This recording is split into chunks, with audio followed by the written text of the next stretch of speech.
আমি যখন ছোট ছিলাম খেলতে যেতাম মেঘের দলে। একদিন এক মেঘ বালিকা প্রশ্ন করলো কৌতূহলে, এই ছেলেটার নাম কি রে তোর? আমি বললাম, ফুসমন্তর। মেঘ বালিকা রেগেই আগুন, মিথ্যে কথা, নাম কি অমর হয় কখনো?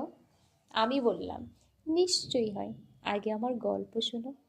সে বলল, শুনবো না যা, সেই তো রানী সেই তো রাজা, সেই তো একই ঢাল তলোয়ার, সেই তো একই রাজা আর কুমার, পক্ষে রাজে, শুনবো না আর ওসব বাজে। আমি বললাম, তোমার জন্য নতুন করে লিখবো তবে। সে বলল, সত্যিই লিখবি?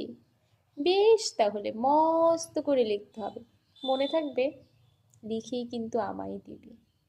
আমি বললাম, তোমার জন্য লিখতে পারি এক পৃথিবী। লিখতে লিখতে লেখা যখন সবে মাত্র ২-৪ পাতা, হঠাৎ তখন ভূত চাপলো আমার মাথায়। খুঁজতে খুঁজতে চলে গেলাম ছোটবেলার মেঘের মাঠে।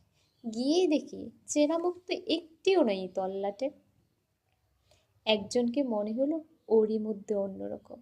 এগিয়ে গিয়ে বলি তাকে, তুমি কি সেই মেঘ বালিকা? তুমি কি সেই?